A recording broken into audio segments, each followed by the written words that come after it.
بسم الله الرحمن الرحيم. الرحمن علم القرآن خلق الإنسان علمه البيان. الشمس والقمر بحسبان والنجم والشجر يسجدان والسماء رفعها ووضع الميزان ألا تطغوا في الميزان وأقيموا الوزن بالقسط ولا تخسروا الميزان. والأرض وضعها للأنام فيها فاكهة والنخل ذات الأكمام والحب ذو العصف والريحان. فبأي آلاء ربكما تكذبان؟ خلق الإنسان من صلصال كالفخار وخلق الجان من مارج من نار. فبأي آلاء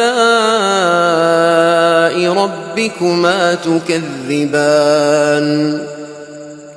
رب المشرقين ورب المغربين.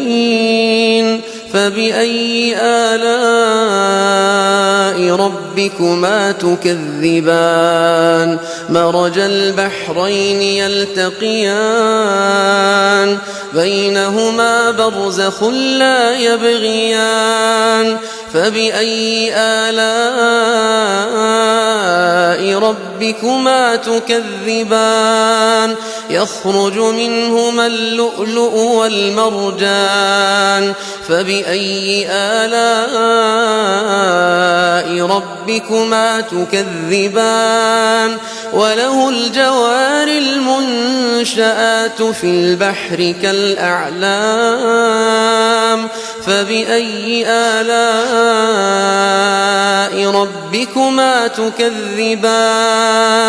كل من عليها فان كل من عليها فان ويبقى وجه ربك ذو الجلال والإكرام. فبأي آلاء ربكما تكذبان؟ يسأله من في السماوات والأرض كل يوم هو في شأن. فبأي آلاء ربكما تكذبان؟ سنفرغ لكم أيها الثقلان. فبأي آلاء ربكما تكذبان؟ يا معشر الجن والإنس إن استطعتم أن تنفذوا من أقطار السماوات والأرض فانفذوا لا تنفذون إلا بسلطان. فبأي آلاء ربكما تكذبان؟ يرسل عليكما شواظ من نار ونحاس فلا تنتصران. فبأي آلاء ربكما تكذبان؟ فإذا انشقت السماء فكانت وردة كالدهان. فبأي آلاء ربكما تكذبان؟ فيومئذ لا يسأل عن ذنبه إنس ولا جان. فبأي آلاء ربكما تكذبان يعرف المجرمون بسيماهم فيؤخذ بالنواصي والأقدام فبأي آلاء ربكما تكذبان هذه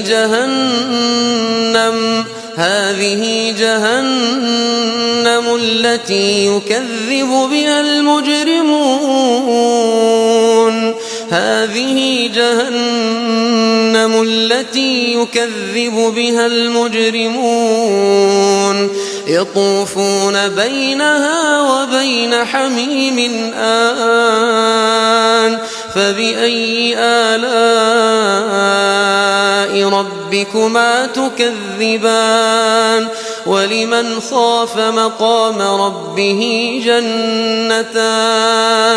ولمن خاف مقام ربه جنتان فبأي آلاء ربكما تكذبان ذواتا أفنان فبأي آلاء